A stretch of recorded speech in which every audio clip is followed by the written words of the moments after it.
ನಿಮ್ಮ ಡಾಕ್ಟರ್ ವಿಶೇಷ ಕಾರ್ಯಕ್ರಮಕ್ಕೆ ಸ್ವಾಗತ. ನಾನು ಸುಷ್ಮಾ. ಒತ್ತಡದ ಜೀವನ, ಬದಲಾಗ್ತಿರುವ ಜೀವನ ಶೈಲಿ, ಜನರಿಗೆ ನೂರಾರು ಆರೋಗ್ಯ ಸಮಸ್ಯೆ. ಯಾವ ಸಮಸ್ಯೆಗೆ ಯಾವ ಚಿಕಿತ್ಸೆ ಅನ್ನೋದೇ ದೊಡ್ಡ ಚಿಂತೆ. ಇಂಥ ಸಮಸ್ಯೆ ಇರೋರಿಗೆ ಒಂದೇ ವೇದಿಕೆಯಲ್ಲಿ ಸಿಗುತ್ತೆ ಉತ್ತರ. ಇದೇ TV9ನ ವಿಶೇಷ ಕಾರ್ಯಕ್ರಮ ನಿಮ್ಮ ಡಾಕ್ಟರ್.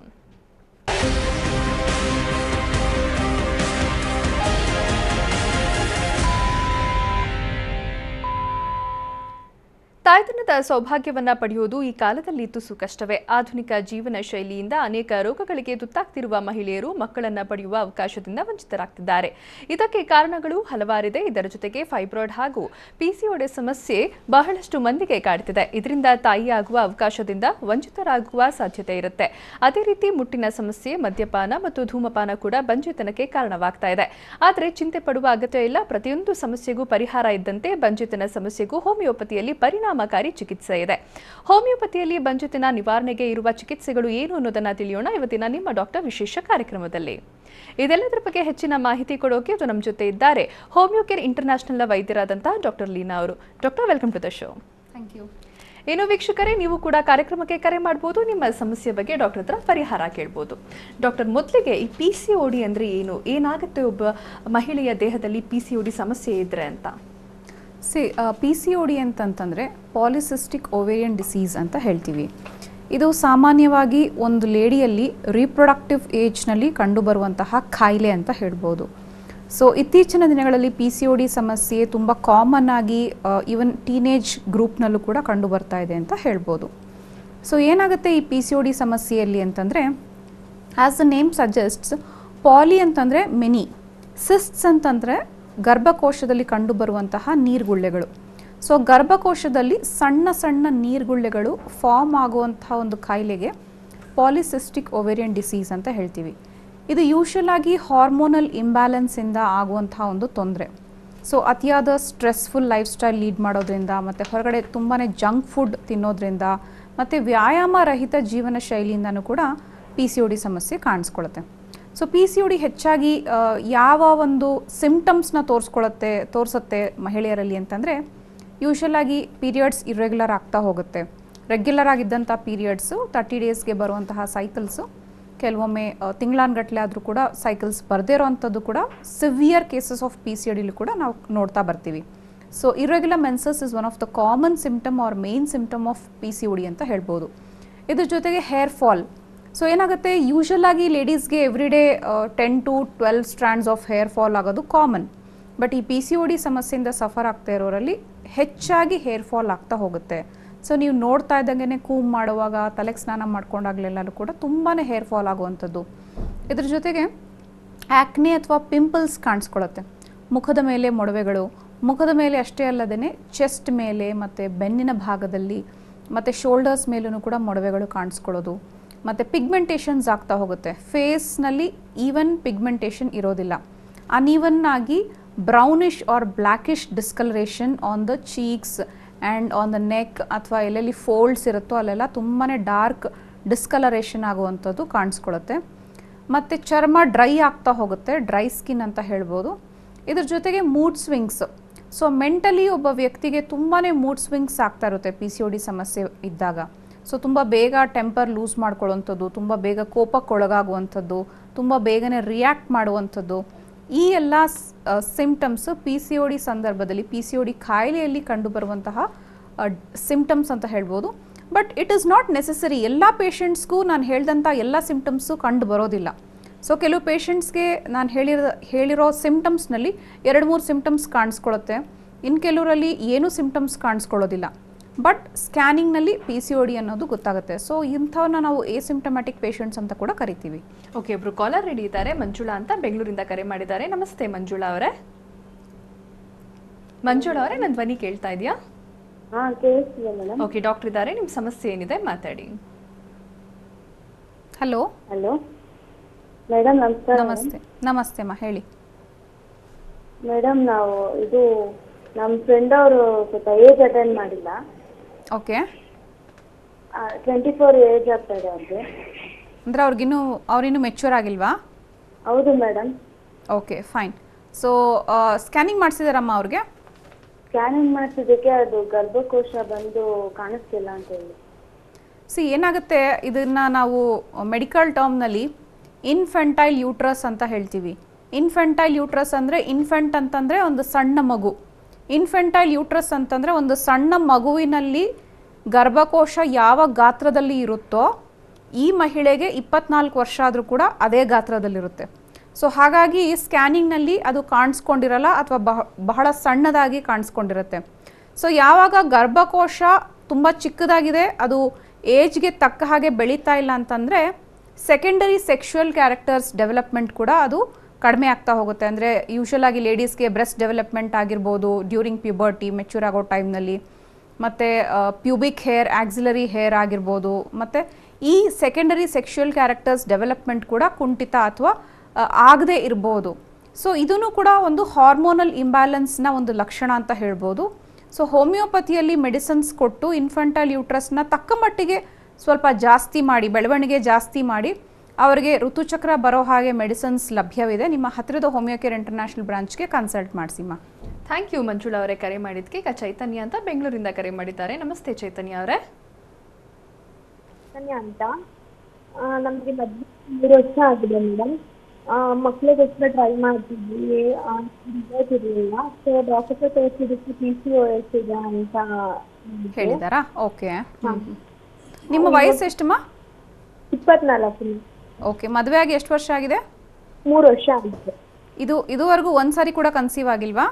ಇಲ್ಲ ಮೇಡಮ್, ಒಂದ್ಸಲನೂ ಆಗಿಲ್ಲ. ಅಂತ ಮೆನ್ಸಸ್ ರೆಗ್ಯುಲರ್ ಆಗಿ ಆಗ್ತಾ ಇದೆಯಾ? ಅಂದ್ರೆ 40 ಡೇಸ್ ಸೈಕಲ್ ಇದೆ. ಓಕೆ. ತುಂಬಾ ಹೇರ್ ಫಾಲ್ ನೀವು ಹೇಳ್ತಾ ಇದ್ದೀರಲ್ಲ ಇವಾಗ, ಅದೇ ತರದ್ ಎಲ್ಲ ನಮಗೆ ಸಿಂಟಮ್ಸ್ ಇದೆ. Skin allergy. Okay.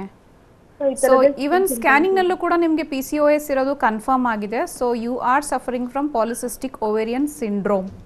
So 24 years ಅಂತಂದರೆ ಒಂದು ನಾನು ಏನು ಹೇಳೋಕ್ಕೆ ಇಷ್ಟಪಡ್ತೀನಿ, ಯೂಶಲ್ ಆಗಿ ಮ್ಯಾರಿಡ್ ಕಪಲ್ಲು ಈಗ ತುಂಬಾ ಆಂಗ್ಸೈಟಿಗೆ ಒಳಗಾಗ್ಬಿಟ್ಟು, ಅಂದರೆ if you want to conceive you will be highly anxious. So ಡೆಫಿನೆಟ್ಟಾಗಿ ನಿಮ್ಮ ಏಜು ತುಂಬಾ ಮಿತಿಮೀರದಂತಹ ಏಜ್ ಏನೂ ಅಲ್ಲ, 24 ಇಯರ್ಸ್. ಸೊ ನಿಮ್ಮ ಫ್ಯಾಮಿಲಿಯಲ್ಲಿ ನಿಮ್ಮ ಪೇರೆಂಟ್ಸ್ ಇನ್ ಲಾ ಕಡೆಯಿಂದ ಒತ್ತಡ ಬರ್ತಾ ಇದೆ ಅಂದ್ರೂ ಕೂಡ ನೀವು ಸ್ವಲ್ಪ ಈ ಟೈಮ್ನಲ್ಲಿ ರಿಲ್ಯಾಕ್ಸ್ ಆಗಿರೋದು ತುಂಬ important. Because first of all you are suffering from hormonal imbalance and PCOD. ಇದ್ರ ಜೊತೆಗೆ ತುಂಬಾ ಸ್ಟ್ರೆಸ್ಗೆ ಒಳಗಾಗಿ ಗಂಡ ಹೆಂಡತಿ ಸೇರೋದ್ರಿಂದನೂ ಕೂಡ ಆ ಆಂಗ್ಸೈಟಿಯಿಂದನೂ ಕೂಡ ನಿಮಗೆ ಕನ್ಸೀವ್ ಆಗುವಂತಹ ಚಾನ್ಸಸ್ ಬಹಳ ಕಡಿಮೆ ಆಗ್ತಾ ಹೋಗುತ್ತೆ. ಸೊ ಯಾವಾಗಲೂ ನೀವು ರಿಲ್ಯಾಕ್ಸ್ಡ್ ಆಗಿ ಸೇರೋದಕ್ಕೆ ಪ್ರಯತ್ನ ಮಾಡಿ. ಮತ್ತು ನಿಮ್ಮ ಪೀರಿಯಡ್ಸ್ 40 ಡೇಸ್ ಸೈಕಲ್ ಇದೆ ಅಂತಂದರೆ ನಿಮಗೆ ovulation approximately 15th to 20th day ovulation ಅಥವಾ ಎಗ್ ರಿಲೀಸ್ ಆಗುವಂತಹ ಸಮಯ ಅಂತ ಹೇಳ್ತೀವಿ. ಸೊ ಆ ಟೈಮ್ನಲ್ಲಿ ಗಂಡ ಹೆಂಡತಿ ಸೇರೋದಕ್ಕೆ ಪ್ರಯತ್ನ ಮಾಡಿ. ಇನ್ನು ಹೆಚ್ಚಿನ ಮಾಹಿತಿಗೆ ನೀವು ನಿಮ್ಮ ಹತ್ತಿರದ ಹೋಮಿಯೋ ಕೇರ್ ಇಂಟರ್ನ್ಯಾಷನಲ್ ಬ್ರಾಂಚ್ಗೆ ಕನ್ಸಲ್ಟ್ ಮಾಡಿ, ಫೇಸ್ ಟು ಫೇಸ್ ಕನ್ಸಲ್ಟೇಷನ್ ತೊಗೊಂಡು ಇನ್ನು ಡೀಟೇಲ್ಡ್ ಮಾಹಿತಿ ಡಾಕ್ಟರ್ ಕೊಡ್ತಾರೆ. ಸ್ಟಾರ್ಟ್ ಮಾಡ್ಕೊಳ್ಳಿ ಟ್ರೀಟ್ಮೆಂಟ್. ಥ್ಯಾಂಕ್ ಯು ಚೈತನ್ಯ ಅವರೇ ಕರೆ ಮಾಡಿದ್ದಕ್ಕೆ. ಈಗ ಶಶಿಕಲಾ ಅಂತ ಬೆಂಗಳೂರಿಂದ ಕರೆ ಮಾಡಿದ್ದಾರೆ. ನಮಸ್ತೆ ಶಶಿಕಲಾ ಅವರೇ.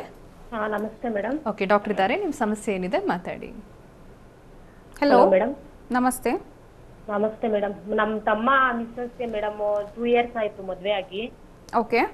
ಫುಲ್ಲು ಬ್ಲೀಡಿಂಗ್ ಹೋಗ್ತಾನೆ ಇರುತ್ತೆ. ಮಂತ್ಲಿ 15 ಡೇಸ್ 20 ಡೇಸ್ ಹತ್ರ ಬ್ಲೀಡಿಂಗ್ ಹೋಗ್ತಾನೆ ಇರುತ್ತೆ. ಯಾರಿಗೆ? ನಿಮ್ಮ ತಮ್ಮ ಅವ್ರ ವೈಫ್ಗ? ನಮ್ಮ ತಮ್ಮ ವೈಫ್ಗೆ. ಓಕೆ. ಮತ್ತೆ ಇದ್ರಲ್ಲಿ ತೋರಿಸಿದಕ್ಕೆ, ಕ್ಲಿನಿಕ್ ಅಲ್ಲಿ ತೋರಿಸಿದಕ್ಕೆ ಅವ್ರಿಗೆ ಗರ್ಭಕೋಶದಲ್ಲಿ ನೀರ್ಗುಳ್ಳೆ ತರ ಇದೆ ಅಂತ ಹೇಳಿದ್ದಾರೆ. ಓಕೆ. ತೋರಿಸ್ತಾ ಟ್ರೀಟ್ಮೆಂಟ್ ಕೊಡಿಸ್ತಾನೆ ಇದೀವಿ, ಅದು ಗರ್ಭ ನಿಲ್ತಾನೆ ಇಲ್ಲ ಮೇಡಮ್. ವಯಸ್ಸೆಷ್ಟು ಅವ್ರದ್ದು? ಅವ್ರದ್ದು 23-24 ಇರ್ಬೋದು ಮೇಡಮ್. ಓಕೆ. ನೋಡಿ, ಅವ್ರಿಗೆ ಹೆವಿ ಬ್ಲೀಡಿಂಗ್ ಆಗ್ತಾ ಇದೆ ಅಂತಂದರೆ ಬಹುಶಃ PCOD ಜೊತೆಗೆ ಫೈಬ್ರಾಯ್ಡ್ ಕೂಡ ಇರುವಂತಹ ಚಾನ್ಸಸ್ ಅಥವಾ ದೇರ್ ಆರ್ ಚಾನ್ಸಸ್ ಅಂತ ಹೇಳ್ಬೋದು. ಅಂದರೆ ಹೆವಿ ಬ್ಲೀಡಿಂಗ್ ಅನ್ನೋದು ಫೈಬ್ರಾಯ್ಡ್ ಅಥವಾ ಗರ್ಭಕೋಶದಲ್ಲಿ ಈ ಸಣ್ಣ ಸಣ್ಣ ನೀರುಗುಳ್ಳೆಗಳಿಗೆ PCOD ಅಂತ ಹೇಳ್ತೀವಿ. ಬಟ್ ಫೈಬ್ರಾಯ್ಡ್ ಅಂತಂದರೆ ದೊಡ್ಡ ಗಾತ್ರದ ಗಡ್ಡೆ, ಒಂದು ಟ್ಯೂಮರ್ ಥರ ಗಡ್ಡೆ ಕಾಣಿಸ್ಕೊಂಡಿರುತ್ತೆ. ಸೊ ಈ ಗಡ್ಡೆ ಬೆಳವಣಿಗೆ ಆಗ್ತಾ ಇದೆ ಅಂದಾಗಲೂ ಕೂಡ ಆ ಒಂದು ಲೇಡಿಯಲ್ಲಿ ಹೆವಿ ಮೆನ್ಸ್ಟ್ರುವಲ್ ಬ್ಲೀಡಿಂಗ್ ಆಗ್ಬೋದು, ಮತ್ತು ಹೊಟ್ಟೆ ಉಬ್ಬರಿಸ್ಕೊಂಡಂಗೆ ಕಾಣಿಸ್ಕೊಳ್ಳೋದು, ಬ್ಲೋಟೆಡ್ ಅಬ್ಡಮನ್ ಅಂತ ಹೇಳ್ತೀವಿ. ಸೊ ಈ ರೀತಿಯಾದಂತಹ ಚಾನ್ಸಸ್ ಇರುತ್ತೆ. ಇನ್ನೊಮ್ಮೆ ಅವ್ರಿಗೆ ಸ್ಕ್ಯಾನ್ ಮಾಡಿಸ್ಲಿಕ್ಕೆ ಹೇಳಿ, ಆ ಸ್ಕ್ಯಾನಿಂಗ್ ರಿಪೋರ್ಟ್ಸ್ ತೊಗೊಂಡು ನೀವು ಹೋಮಿಯೋ ಕೇರ್ ಇಂಟರ್ನ್ಯಾಷನಲ್ಗೆ ಕನ್ಸಲ್ಟ್ ಮಾಡಿ, PCOD ಸಮಸ್ಯೆ ಜೊತೆಗೆ ಫೈಬ್ರಾಯ್ಡ್ ಇದ್ರೂ ಕೂಡ ಅದನ್ನು ಮೆಡಿಸಿನ್ಸ್ನಲ್ಲಿ ನಿವಾರಣೆ ಮಾಡಿ, ತದನಂತರ ಏನೂ ತೊಂದರೆ ಇಲ್ಲದಿರುವಂತಹ ಟೈಮ್ನಲ್ಲಿ ಗರ್ಭಕೋಶ ಎಲ್ಲದರಿಂದ ಮುಕ್ತಿ ಹೊಂದ ಮೇಲೆ, ಅಂದರೆ PCOD ಫೈಬ್ರಾಯ್ಡಿಂದ ಎಲ್ಲ ಕ್ಲಿಯರ್ ಮಾಡಿಕೊಂಡು ಕನ್ಸೀವ್ ಆದಾಗ ಹೆಲ್ದಿ ಆಗಿರುವಂಥ ಮಗುಗೆ ಜನ್ಮ ಕೊಡುವಂತಹ ಸಾಧ್ಯತೆ ಇರುತ್ತೆ. ಥ್ಯಾಂಕ್ ಯು ಶಶಿಕಲಾ ಅವರೇ ಕರೆ ಮಾಡಿದ್ದಕ್ಕೆ. ಈಗ ಸುಮಾ ಅಂತ ಬೆಂಗಳೂರಿಂದ ಕರೆ ಮಾಡಿದ್ದಾರೆ. ನಮಸ್ತೆ ಸುಮಾ ಅವರೇ. ಹಲೋ, ನಮಸ್ತೆ ಸುಮಾ ಅವರೇ. ನಮಸ್ತೆ ಮೇಡಮ್. ಓಕೆ, ಡಾಕ್ಟರ್ ಇದ್ದಾರೆ, ನಿಮ್ಮ ಸಮಸ್ಯೆ ಏನಿದೆ ಮಾತಾಡಿ.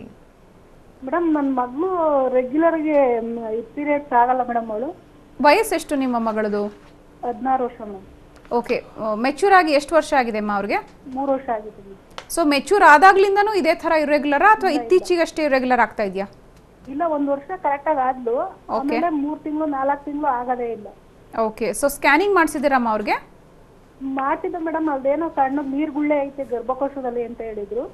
ಸೊ ಅದೇಮ್ಮ, ಇತ್ತೀಚಿನ ದಿನಗಳಲ್ಲಿ 10 ಮಹಿಳೆಯರಲ್ಲಿ ಸುಮಾರು 4 ರಿಂದ 6 ಜನ ಮಹಿಳೆಯರಲ್ಲಿ PCOD ಅನ್ನೋದು ತುಂಬ ಕಾಮನ್ ಆಗಿಬಿಟ್ಟಿದೆ. ಅದರಲ್ಲೂ ಕೂಡ ಸಿಟಿ ಲೈಫ್ ಸ್ಟೈಲ್ ಲೀಡ್ ಮಾಡ್ತಿರೋಂತಹ ಲೇಡೀಸ್ಗೆ, ಮತ್ತು ಈವನ್ ಕಾಲೇಜ್ನಲ್ಲೂ ಸ್ಟ್ರೆಸ್ ಇರುತ್ತೆ, ಮದುವೆ ಆದಮೇಲೂ ಸ್ಟ್ರೆಸ್ ಇರುತ್ತೆ. ಈ ಸ್ಟ್ರೆಸ್ನ ಸರಿಯಾಗಿ ಮ್ಯಾನೇಜ್ ಮಾಡೋಕ್ಕೆ ಬರ್ದಿರೋಂಥ ಲೇಡೀಸ್ಗೆ ಹಾರ್ಮೋನಲ್ ಫ್ಲಕ್ಚುಯೇಷನ್ಸ್ ಆಗುವಂಥದ್ದು. ಸೊ ಆ್ಯಂಡ್ ತಿನ್ನುವಂತಹ ಆಹಾರನೂ ಕೂಡ ಈ ಕಾಯಿಲೆಗೆ ತುಂಬಾ ರೆಸ್ಪಾನ್ಸಿಬಲ್ ಆಗುತ್ತೆ ಅಂತ ಹೇಳ್ಬೋದು. ಸೊ ಹಾಗಾಗಿ ನೀರುಗುಳ್ಳೆಗಳು ಇದೆ ಅಂತ ಖಚಿತಪಡಿಸಿದ್ದಾರೆ ಸ್ಕ್ಯಾನಿಂಗ್ನಲ್ಲಿ. ಆ್ಯಂಡ್ ಅವಳ ಏಜ್ ತುಂಬ ಚಿಕ್ಕದಿರೋದ್ರಿಂದ ಮದುವೆ ಕೂಡ ಆಗಿಲ್ಲ ಇನ್ನು. ಮುಂದೆ ಈ ಒಂದು ಸಮಸ್ಯೆ ಜಾಸ್ತಿ ಆದಾಗ, PCOD ತುಂಬ ಸಿವಿಯರ್ ಆದಾಗ ಮದುವೆ ಆದಮೇಲೆ ಮಕ್ಕಳಾಗೋದಕ್ಕೆ ಕಷ್ಟ ಆಗ್ಬೋದು, ಬಂಜೆತನಕ್ಕೂ ಕೂಡ ಕಾರಣವಾಗ್ಬೋದು.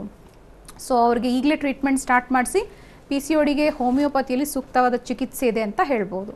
ಥ್ಯಾಂಕ್ ಯು ಸುಮಾ ಅವರೇ ಕರೆ ಮಾಡಿದ್ದಕ್ಕೆ. ಇನ್ನೊಬ್ರು ಕಾಲರ್ ರೆಡಿ ಇದ್ದಾರೆ, ರಾಧಾ ಅಂತ ಬೆಂಗಳೂರಿಂದ ಕರೆ ಮಾಡಿದ್ದಾರೆ. ನಮಸ್ತೆ ರಾಧಾ ಅವರೇ.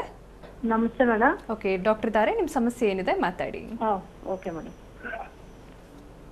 ಮಾತಾಡಿ ರಾಧಾ ಅವರೇ. ಹಲೋ, ನಮಸ್ತೆ. ನಮಸ್ತೆ ಮೇಡಮ್. ಹೇಳಿಮ್ಮ, ಏನು ತೊಂದರೆ ಆಗ್ತಿದೆ? ಮ್ಯಾಮ್, ನನಗೆ ಈ ಥರ ಪೀರಿಯಡ್ದು ಒಂದು 1 ಇಯರ್ ಇಂದ ಪ್ರಾಬ್ಲಮ್ ಆಗ್ತಾ ಇದೆ ಮೇಡಮ್. ನನಗೆ. ನಿಮ್ಮ ವಯಸ್ಸೆಷ್ಟಮ್ಮ? ನನಗೆ ಈಗ 39 ನಡೀತಿದೆ ಮೇಡಮ್. ಮಕ್ಕಳಿದ್ದಾರಾ? ಮಕ್ಳು ಇದ್ದಿದ್ದಾರೆ ಮೇಡಮ್. ಓಕೆ, ಸೊ 1 ಇಯರಿಂದ ಏನು ಪ್ರಾಬ್ಲಮ್ ಫೇಸ್ ಮಾಡ್ತಾ ಇದ್ದೀರಾ? ಮೇಡಮ್, ನನಗೆ ಪೀರಿಯಡ್ ಆದ್ರೆ 20 ದಿನ 25 ದಿನ ಹಂಗೆ ಹೋಗ್ತಾ ಇರುತ್ತೆ. ಓಕೆ. ಆಮೇಲೆ ಡಾಕ್ಟರ್ ಹತ್ರ ಸ್ಕ್ಯಾನ್ ಮಾಡ್ತಿದ್ದಕ್ಕೆ ಪ್ಲೇಟ್ ಥಿಕ್ನೆಸ್ ಜಾಸ್ತಿ ಇದೆ ನಿಮಗೆ ಅಂತ ಹೇಳಿದ್ರು. ಓಕೆ. ಆಮೇಲೆ ಮೆರಿನಾ ಮಾಡಿಸ್ಕೊ ಅಂತ ಹೇಳಿದ್ರು. ಓಕೆ. ಸ್ಕ್ಯಾನ್ ಎಲ್ಲ ಮಾಡಿಸಿ ಮೆರಿನಾನು ಮಾಡಿಸ್ಕೊಂಡಿದ್ದೀನಿ. ಓಕೆ. ಮತ್ತೆ ನನಗೆ ಪೀರಿಯಡ್ ಸೆಕೆಂಡ್ಸ್ ಆದೆ, ನಾನು 2ನೇ ತಾರೀಕು ಆದೆ. ಓಕೆ. ಮತ್ತೆ 6ನೇ ತಾರೀಕು ಸ್ಟಾಪ್ ಆಯ್ತು. ಮತ್ತೆ ನಾನು ಇವತ್ತು ಮಾರ್ನಿಂಗ್ ಆಗಿದ್ದೀನಿ madam. Okay, fine. So fibroid ಏನಾದರೂ ಇದೆಯಾ ಅಂತ ಹೇಳಿದಾರ ಡಾಕ್ಟರ್ಸ್ ಸ್ಕ್ಯಾನಿಂಗ್? ಥೈರಾಯ್ಡ್ ಇದೆ ಮೇಡಮ್ ನನಗೆ. ಫೈಬ್ರಾಯ್ಡ್ ಇದೆಯಾ? ಥೈರಾಯ್ಡ್, ಹೈಪೋಥೈರಾಯ್ಡ್ ಇದೆ. ಅಲ್ಲ, ಫೈಬ್ರಾಯ್ಡ್ ಗರ್ಭಕೋಶದಲ್ಲಿ ಗಡ್ಡೆಗಳು. ಇಲ್ಲ ಮೇಡಮ್, ಅದೇನೋ ಚಿಕ್ಕದ ಗುಳ್ಳೆ ಇನ್ಸ್ಪೆಕ್ಷನ್ ಆಗಿದೆ ಅಂತ ಹೇಳಿದ್ರು. ಓಕೆ, PCOD ಸಮಸ್ಯೆ ಇದೆ ಅಂತ. ಸೊ ನೋಡಿ, ನೀವು ಆಗಲೇ ಹೇಳಿದ್ರಲ್ಲ ಥೈರಾಯ್ಡ್ ಇದೆ ಅಂತ. ಥೈರಾಯ್ಡ್ನ ಸಿಂಪ್ಟಮ್ಸ್ನಲ್ಲೂ ಕೂಡ ಇರ್ರೆಗ್ಯುಲರ್ ಮೆನ್ಸಸ್ಸು ಮತ್ತು ಹೆವಿ ಬ್ಲೀಡಿಂಗ್ ಆಗುವಂಥದ್ದು ಕೂಡ ಹೈಪೋಥೈರಾಯ್ಡಿಸಮ್ನಲ್ಲಿ ಕಂಡುಬರುವಂತಹ ರೋಗ ಲಕ್ಷಣ. ಸೊ ಹಾಗಾಗಿ ನಿಮ್ಮ ಏಜ್ 39 ಇಯರ್ಸ್, ನಿಮ್ಗಾಗಲೇ 2 ಮಕ್ಕಳಿದ್ದಾರೆ, ಆ್ಯಂಡ್ ರೀಸೆಂಟ್ಲಿ 1 ವರ್ಷದಿಂದ ನಿಮಗೆ ಇರ್ರೆಗ್ಯುಲರ್ ಪೀರಿಯಡ್ಸ್ ಆಗ್ತಾ ಇದೆ ಅಂತಂದರೆ ಥೈರಾಯ್ಡ್ಗೆ ಸೂಕ್ತವಾದ ಚಿಕಿತ್ಸೆ ಕೊಡೋದ್ರ ಮುಖಾಂತರ ನಿಮ್ಮ ಈ ಪೀರಿಯಡ್ಸ್ ಇರ್ರೆಗ್ಯುಲಾರಿಟಿನ ನಾವು ರೆಗ್ಯುಲರೈಸ್ ಮಾಡ್ಬೋದು. ಬಿಕಾಸ್ ನಿಮ್ಗಿನ್ನೂ 10 ರಿಂದ 15 ವರ್ಷ ಪೀರಿಯಡ್ಸ್ ಆಗೋ ಚಾನ್ಸಸ್ ಇರುತ್ತೆ. ಮೆನೋಪಾಸ್ ಅನ್ನೋದು ಕೆಲವ್ರಿಗೆ 55 ಇಯರ್ಸ್ ಅಥವಾ ಮುಟ್ಟು ನಿಲ್ಲೋವಂಥದ್ದು, ಋತುಚಕ್ರ ನಿಲ್ಲೋವಂಥದ್ದು 54-55 ವರ್ಷದವರೆಗೂ ಕಂಟಿನ್ಯೂ ಆಗುತ್ತೆ. ಸೊ ನಿಮಗೆ 39 ಇಯರ್ಸ್ ಅಂತಂತಂದರೆ ನೀವು ಈಗಲೇ, ತುಂಬ ಜನಕ್ಕೆ 45ಗೂ ಆಗುತ್ತೆ, ಬಟ್ ಅದು ಪ್ರಿಮೆಚ್ಯೂರ್ ಮೆನೋಪಾಸ್. ಬಟ್ ನಾರ್ಮಲ್ ಆಗಿ ನ್ಯಾಚುರಲ್ ಆಗಿ 50-54 ಇಯರ್ಸ್ಗಾದ್ರೇ ಒಳ್ಳೆಯದು. ಸೊ ಹಾಗಾಗಿ ನೀವು ಹೋಮಿಯೋಪತಿ ಚಿಕಿತ್ಸೆ ಸ್ಟಾರ್ಟ್ ಮಾಡ್ಕೊಳ್ಳಿ. ನಿಮ್ಮ ಥೈರಾಯ್ಡ್ ಸಮಸ್ಯೆಗೂ ಹಾಗೂ ನಿಮ್ಮ ಗರ್ಭಕೋಶದಲ್ಲಿರುವಂತಹ ಸಣ್ಣ ಸಣ್ಣ ನೀರುಗುಳ್ಳೆಗಳು ಅಥವಾ PCODಗೂ ಕೂಡ ಸೂಕ್ತವಾದ ಚಿಕಿತ್ಸೆ ಇದೆ, ಸ್ಟಾರ್ಟ್ ಮಾಡ್ಕೊಳ್ಳಿಮ್ಮ. ಥ್ಯಾಂಕ್ ಯು ರಾಧಾ ಅವರೇ ಕರೆ ಮಾಡಿದ್ದಕ್ಕೆ. ಈಗ ಶಂಕರಮ್ಮ ಅಂತ ದೊಡ್ಡಬಳ್ಳಾಪುರದಿಂದ ಕರೆ ಮಾಡಿದ್ದಾರೆ. ನಮಸ್ತೆ ಶಂಕರಮ್ಮ ಅವರೇ. ಶಂಕರಮ್ಮ ಅವರೇ, ನನ್ನ ಧ್ವನಿ ಕೇಳಿಸ್ತಾ ಇದೆಯಾ? ಶಂಕರಮ್ಮ ಅವರೇ, ಓಕೆ, ಲೈನ್ ಕಟ್ ಆಗಿದೆ ಅನ್ಸುತ್ತೆ. ಇನ್ನು ಡಾಕ್ಟರ್ ಆಗಲಿ ನೀವು PCOD ಬಗ್ಗೆ ಹೇಳ್ತಾ ಇದ್ರಿ, ಇನ್ನು ಫೈಬ್ರಾಯ್ಡ್ಸ್ ಅಂದರೆ ಏನು ಅಂತ? PCOD ಅಂತಂದರೆ ಸಣ್ಣ ಸಣ್ಣ ನೀರುಗುಳ್ಳೆಗಳು. ಫೈಬ್ರಾಯ್ಡ್ಸ್ ಅಂತಂದರೆ ಅತಿ ಹೆಚ್ಚಾಗಿ, ಅತಿ ದೊಡ್ಡದಾಗಿ ಗಾತ್ರದಲ್ಲಿ 1 kg ಅಥವಾ 500 ಗ್ರಾಮ್ವರೆಗೂ ಬೆಳೆಯುವಂತಹ ಗೆಡ್ಡೆಗಳಿಗೆ ಅಥವಾ ಟ್ಯೂಮರ್ಸ್ಗೆ ಫೈಬ್ರಾಯ್ಡ್ ಅಂತ ಹೇಳ್ತೀವಿ. So these are non cancerous tumour like growths. ಅಂದರೆ ದೀಸ್ ಫೈಬ್ರಾಯ್ಡ್ಸ್, ಈ ಗಡ್ಡೆಗಳು ಕ್ಯಾನ್ಸರ್ ಗಡ್ಡೆಗಳಲ್ಲ, ಇದು ಬಿನೈನ್ ಗಡ್ಡೆಗಳು. ಈ ಒಂದು ಫೈಬ್ರಾಯ್ಡ್ಸು ರೀಪ್ರೊಡಕ್ಟಿವ್ ಏಜ್ ಗ್ರೂಪ್ನಲ್ಲಿರುವಂತಹ ಫೀಮೇಲ್ಸ್ಗೆ ಯಾವಾಗ ಬೇಕಾದರೂ ಕಾಣಿಸ್ಕೊಳ್ಬೋದು. ಬಟ್ ನಮ್ಮ ಒಂದು ಕ್ಲಿನಿಕಲ್ ಅಬ್ಸರ್ವೇಷನ್ ಪ್ರಕಾರ ಯೂಶಲ್ ಆಗಿ ವಯಸ್ಸಾದ ನಂತರ ಅಂದರೆ 40 ಇಯರ್ಸ್ ಪ್ಲಸ್ 35 ಇಯರ್ಸ್ ಪ್ಲಸ್ನಲ್ಲಿ ಈ ಫೈಬ್ರಾಯ್ಡ್ ಕಾಣಿಸ್ಕೊಳ್ಳುತ್ತೆ. ಅರ್ಲಿ ಏಜಸ್ನಲ್ಲಿ ಕಾಣಿಸ್ಕೊಳ್ಳೋದು PCOD ಅಂತ ಹೇಳ್ಬೋದು. ಓಕೆ, ಇನ್ನೊಬ್ರು ಕಾಲರ್ ರೆಡಿ ಇದ್ದಾರೆ. ಮೇಘ ಅಂತ ಮಂಡ್ಯದಿಂದ ಕರೆ ಮಾಡಿದ್ದಾರೆ. ನಮಸ್ತೆ ಮೇಘ ಅವರೇ. ನಮಸ್ತೆ ಮೇಡಮ್. ಓಕೆ, ಡಾಕ್ಟರ್ ಇದ್ದಾರೆ, ನಿಮ್ಮ ಸಮಸ್ಯೆ ಏನಿದೆ ಮಾತಾಡಿ. ಹಾಂ ಮೇಡಮ್. Hello madam. ನಮಸ್ತೆ, ಹೇಳಿಮಾ. ಮೇಡಮ್, ನಮ್ಗೆ ಮ್ಯಾರೇಜ್ ಆಗಿ 7 ಇಯರ್ಸ್ ಆಯ್ತು ಮೇಡಮ್. ಓಕೆ. PCOD ಇದೆ ಅಂತ ಹೇಳಿದ್ರು. ಲ್ಯಾಪ್ರೋಸ್ಕೋಪಿಕ್ ಆಪರೇಷನ್ ಮಾಡ್ತಿದ್ವಿ. ಲ್ಯಾಪ್ರೋಸ್ಕೋಪಿಕ್ ಆದ್ಮೇಲೆ 2 to 3 ಸೈಕಲ್ಸ್ IUI ತಗೊಂಡ್ವಿ ಮೇಡಮ್. ಓಕೆ. ಹಂಗೂನು ನಂಗೆ IUI ಸಕ್ಸಸ್ ಆಗ್ಲಿಲ್ಲ. ನಿಮ್ಮ ವಯಸ್ಸು ಎಷ್ಟು ಮೇಘ? 29 madam. Okay, fine. So what is the issue? ನಾವು ಇವಾಗೇನು ಹೋಮಿಯೋಪತಿ ಟ್ರೀಟ್ಮೆಂಟ್ ಸ್ಟಾರ್ಟ್ ಮಾಡಬೇಕು ಅಂತಿದ್ದೀರಾ? ಅದಕ್ಕೇನೆ ಮೇಡಮ್ ನಿಮ್ದು ಪ್ರೋಗ್ರಾಮ್ ನೋಡ್ಬಿಟ್ಟು ಏನಾರ ಇದರಿಂದ ಸಾಲ್ವೇಷನ್ ಆಗತ್ತಾ ಅಂತ ಅಂದ್ಬಿಟ್ಟು ಫೋನ್ ಮಾಡಿದ್ವಿ. ಓಕೆ, ಸೊ ಇದುವರೆಗೂ ಒಂದ್ಸಾರಿ ಕೂಡ ನೀವು ಕನ್ಸೀವ್ ಆಗಿಲ್ವಾ? ಇಲ್ಲ ಮೇಡಮ್, ಒಂದ್ಸರಿನೂ ಕನ್ಸೀವ್ ಆಗಿಲ್ಲ. ಪೀರಿಯಡ್ಸ್ ಎಷ್ಟು ದಿನಕ್ಕೊಮ್ಮೆ ಬರುತ್ತೆ ಮೇಡಮ್? ಒಂದೊಂದ್ಸಲ ಕರೆಕ್ಟ್ ಆಗಿ ಮಂತ್ಲಿ ಆಗ್ತೀನಿ, ಒಂದೊಂದ್ಸಲ 45 ಡೇಸ್ 50 60 ಡೇಸ್ ಆ ಥರ ಆಗುತ್ತೆ. ಓಕೆ. ವೆಯ್ಟ್ ಗೇನ್ ಆಗಿದ್ದೀರಾ? ತುಂಬ ದಪ್ಪ ಇದ್ದೀರಾ? ಇಲ್ಲ ಮೇಡಮ್, ಮೀಡಿಯಂ ಆಗಿದ್ದೀನಿ. 60-65 ಬರುತ್ತೆ. ಫೈನ್. ಸೊ ನೋಡಿ ಮೇಘ ಅವರೇ, ನೀವು ಇದುವರೆಗೂ ಏನೇನು ಮಾಡಿಸಿದ್ದೀರಾ, ಎಲ್ಲೆಲ್ಲಿ ಟ್ರೀಟ್ಮೆಂಟ್ ತೊಗೊಂಡಿದ್ದೀರಾ, ಎಷ್ಟು ಸಾರಿ IVF IUI ಮಾಡಿಸಿದ್ದೀರಾ, ಈ ಒಂದು ರಿಪೋರ್ಟ್ಸ್ ತೊಗೊಂಡು ರೀಸೆಂಟಾಗಿ ಅಂದರೆ 3 ಮಂತ್ಸ್ ಬ್ಯಾಕ್ ಇದ್ರೂ ಪರವಾಗಿಲ್ಲ, ನಿಮ್ಮ ಒಂದು ಅಲ್ಟ್ರಾಸೋನೋಗ್ರಫಿ ಅಂದರೆ ಗರ್ಭಕೋಶದ ಸ್ಕ್ಯಾನಿಂಗ್ ಹಾಗೂ ಥೈರಾಯ್ಡ್ ಪ್ರೊಫೈಲ್ ಪ್ಲೀಸ್ ಚೆಕ್ ಮಾಡಿಸ್ಕೊಳ್ಳಿ. ರಿಪೋರ್ಟ್ಸ್ ಸಿಕ್ಕ ತಕ್ಷಣ ನೀವು ಹತ್ತಿರದ ಹೋಮಿಯೋ ಕೇರ್ ಬ್ರಾಂಚ್ಗೆ ಕನ್ಸಲ್ಟ್ ಮಾಡಿ. ನಾನು ಸಿಗಬೇಕು ಅಂದರೆ ನಾನು ಜಯನಗರಲ್ಲಿ ಕೂಡ ಸಿಗ್ತೀನಿ, ಅಥವಾ ನಿಮ್ಮ ಮನೆ ಹತ್ತಿರ ಯಾವುದೇ ಬ್ರಾಂಚ್ ಇದ್ರೂ ಕೂಡ ನಿಮ್ಮ ರಿಪೋರ್ಟ್ಸ್ನ ತೊಗೊಂಡು ನಿಮ್ಮ ಹಸ್ಬೆಂಡ್ನು ಕೂಡ ಕರ್ಕೊಂಡು ಹೋಗಿ ಟ್ರೀಟ್ಮೆಂಟ್ ಸ್ಟಾರ್ಟ್ ಮಾಡ್ಕೊಳ್ಳಿ. ಬಿಕಾಸ್ 29 ಇಯರ್ಸ್ ಅಂತ ಹೇಳ್ತೀರಾ, married life 7 years. So treatment start ಮಾಡಿಕೊಂಡು ನೀವು ಆದಷ್ಟು ಬೇಗ ಈ ಪ್ರಾಬ್ಲಮ್ನ ಸಾಲ್ವ್ ಮಾಡಿಕೊಂಡು ನ್ಯಾಚುರಲ್ ಆಗಿ ಕನ್ಸೀವ್ ಆಗುವಂಥ ಟ್ರೀಟ್ಮೆಂಟ್ ಹೋಮಿಯೋಪತಿಯಲ್ಲಿ ಸಿಗುತ್ತೆ. ಥ್ಯಾಂಕ್ ಯು ಮೇಘ ಅವರೇ ಕರೆ ಮಾಡಿದ್ಕೆ. ಇನ್ನು ಡಾಕ್ಟರ್, ನೀವಾಗಲೇ ಫೈಬ್ರಾಯ್ಡ್ ಬಗ್ಗೆ ಹೇಳ್ತಿದ್ರಿ, ಏನೆಲ್ಲ ಕಾರಣ ಇರುತ್ತೆ ಫೈಬ್ರಾಯ್ಡ್ಗೆ ಅಂತ?